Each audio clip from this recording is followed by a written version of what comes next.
So yun po guys, magandang araw po ulit sa lahat, especially po sa mga charity viewers po dyan, sa mga Chris Paunatics mo, talagang mamahal sa tambalan na Chris na tsaka si Sir Paul Pugong Biyahero.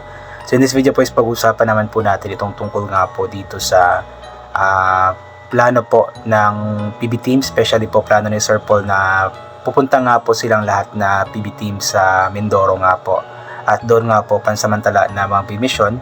Kaso nga lang po is nabanggit ni Sir Paul na hindi daw maisasama si Krishna at yun nga po ay kinalungkot po talaga ng mga Chris Paunatics kasi marami din po talaga daw ang nag-aabang doon sa Mindoro na makita nga po itong si Krishna kasama si Sir Paul Pugong Biyahero. Kasi itong Mindoro po dito po lumaki si Sir Paul, ito po yung kanyang tahanan po talaga. So gusto po ng mga tao na makita din po or ng mga supporters po nila na makita na taga Mindoro, na makita nga po si Krishna kasama nga po si Sir Paul. However, yun nga po nabanggit ni Sir Paul na hindi daw makasama si Krishna dahil nga po kailangan ni Aiza ng mga kasama nga po sa PB House. Kaya nakalungkot nga po yung mga tao dahil gusto po talaga nila na makasama si Krishna doon sa Mindoro.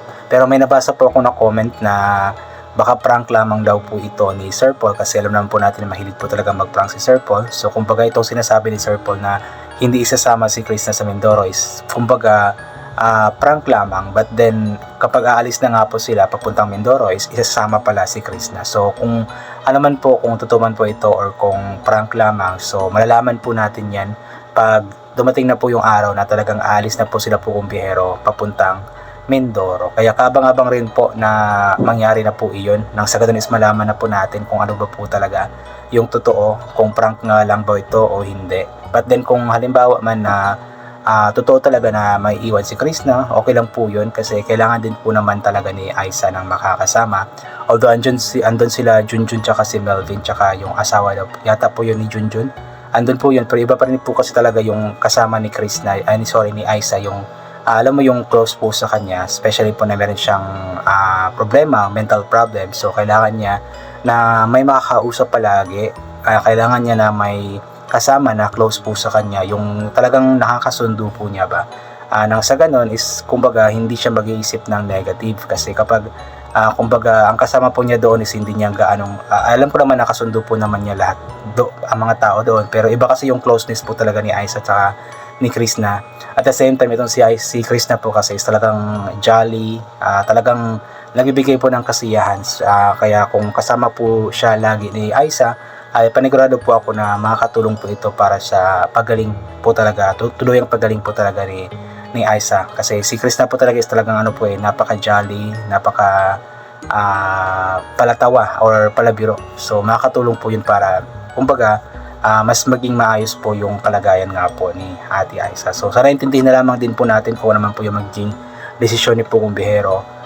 Kasi nga po alam po naman na ginagawa ito ni Sir Paul Pugong Biyahero for the good naman, para sa kabutihan, hindi naman para sa kasamaan. At also kung sakali man na prank po talaga, so mas mabuti, mas maganda yun para kahit paano is magkasama pa rin po sila habang nag-mission po si Sir Paul or ang PB team doon sa Mindoro nga po. Kasi yung mga tao po kasi is talaga nasanay na po na kasama ni Sir Paul or magkasama ang Chris Pao palagi, at mas kinikilig po sila habang nag-mission na magkasama nga po yung Chris Pao. So mas naienggan yung manood kapag andyan si Krishna sa tabi nga po ni Sir Paul Pugong Biyahero. So ito po, basahin po natin yung ilan po sa mga komento ng mga taong nalulungkot po talaga na dahil hindi makasama si Krishna sa Mindoro. Ayon po kay Lovely Jane, good evening po sa lahat, lalo na sa Chris Pao, wag niyo po iwan si Krishna pa pumunta kayo ng Mindoro, sir, para magsakit na naman ang panga namin sa kakangisi.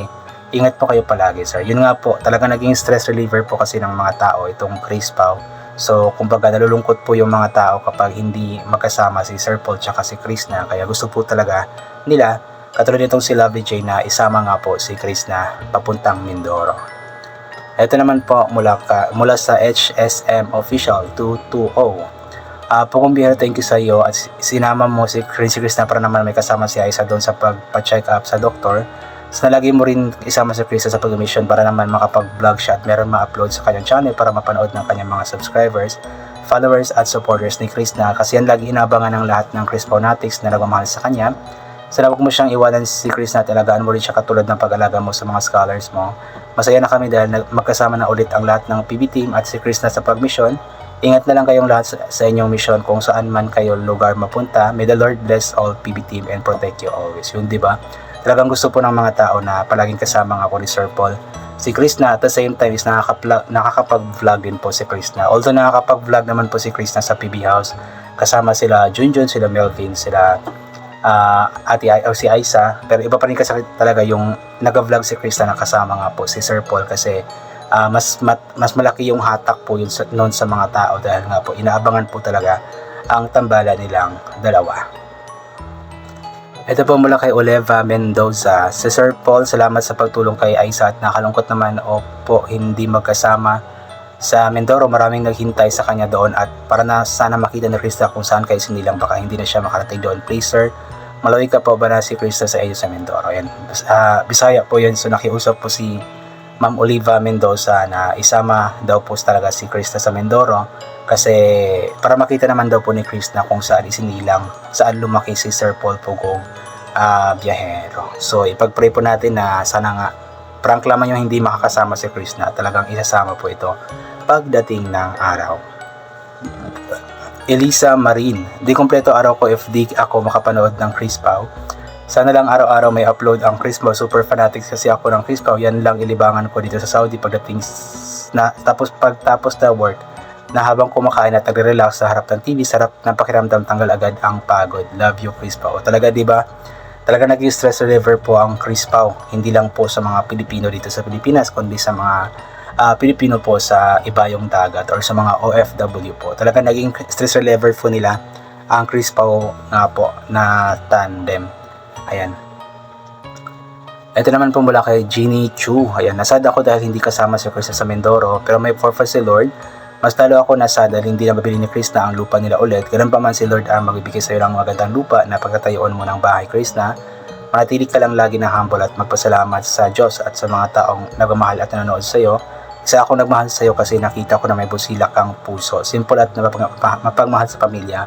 At sana 10 times more pag-isipan ang mga bibitawan mong salita na kahit sa tingin mo ay biro dahil hindi lahat ng biro ay nakakatawa. Ingat lagi, love you both. Yan, nakakalungkot nga po kasi hindi na nga po daw pwedeng ayun na pong ibenta pabalik sa kila Krishna po yung lupa na ibinenta po nila dati. So nakakalungkot. Pero yun nga po yung mga advice nga po ng mga tao na bilhin na lamang po sila ng ibang lupa para doon po ipatayo yung bahay nila Krishna. At yun, ipag-pray po natin talaga na matutupad po lahat ng mga pangarap ni Krishna, especially po itong mga pangarap po niya para sa kanyang pamilya. From Gemma Cosseco, ayan. Good evening Sir Paul and Krishna, huwag niyo po iwan mag-isa si Aisa sa PB House. Kailangan may kasamang babae like Krishna na masayahin. Huwag na po muna ninyo isama si Krishna sa Mindoro. Ingat po kayo ang buong PB team watching from Carmona, Cavite. God bless po. So sa lahat po ng mga comments po na aking nabasa po, about nga po sa hindi isasama si Krishna sa Mindoro, ito po yung iba kasi 99% po ng mga comments is gusto po nila nakasama nga po si Krishna. Pero iba po itong comment ni Gemma Cosseco kasi mas okay po sa kanya na hindi mo na isama si Krishna. Nang sa ganun is may kasama nga po si Aisa sa PB House na babae. Kasi iba pa rin po talaga yung kapag babae po yung kasama ni Aisa kasi mas magkakasundo po niya. And also close na po talaga sila ni Krishna. Kaya panigurado ako magiging masaya si Aisa kapag palaging kasama nga po si Krishna. So yun po, I think hanggang dito na lamang po muna itong gagawin po na reaction video tungkol nga po dito sa topic po na ito. So God bless po sa ating lahat at bye for now po.